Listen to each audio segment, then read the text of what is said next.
उत्तराखंड सैनिक भाल्य क्षेत्र है और यहाँ पर ज़्यादातर जो युवा है वो देश की सेना या अर्धसैनिक बलों में देश की सुरक्षा में काम कर रहे हैं और देश के सम्मान में काम कर रहे हैं।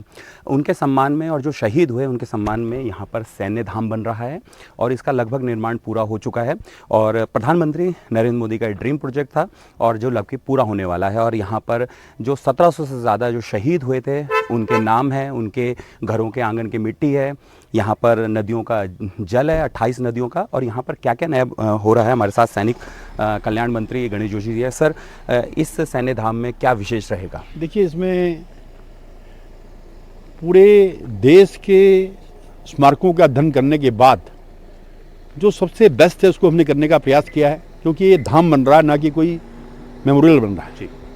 अमर जवान ज्योति जहाँ इसमें है, अगर आप देखें दूर से दिखाई दे रही है। जी। म्यूजियम इसमें है, थिएटर इसमें है, लाइट एंड साउंड शो की व्यवस्था इसमें है।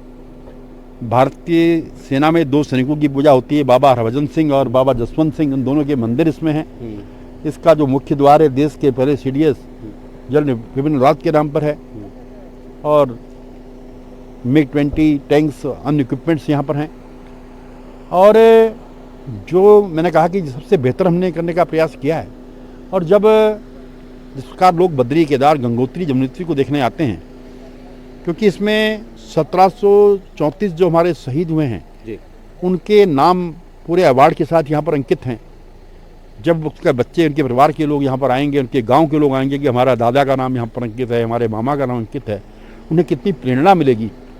तो इस भाव से हम इसको बना रहे हैं, क्योंकि ये देश के प्रधानमंत्री नरेंद्र मोदी जी की परिकल्पना और मोदी सरकार का की जो एक परिकल्पना है, जिसको पूरा करने का काम धामी सरकार कर रही है और उसका सैनिक कल्याण मंत्री के नाते उसको पूरा करने का सौभाग्य मुझे प्राप्त हुआ है।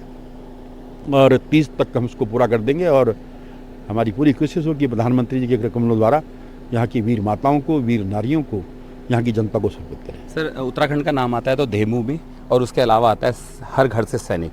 वही सोच लेके बन रहा है आपका किस तरीके से है कि आने वाले पीढ़ियों के लिए किस तरीके से ये? नहीं, देखिए, आने वाली, अभी आपने देखा होगा पिछले 2 महीने के अंदर 9 जवान हमारे शहीद हुए। पूरे देश में कहीं आतंकवाद या कहीं कोई घटना घटती है तो कोई ना कोई जवान हमारे उत्तराखंड का शहीद होता है।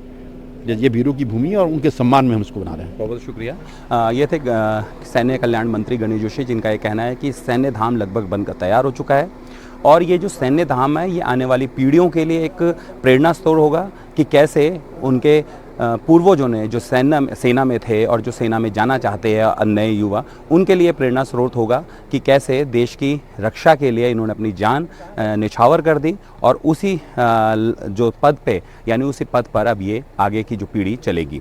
देहरादून से NDTV इंडिया के लिए किशोर रावत।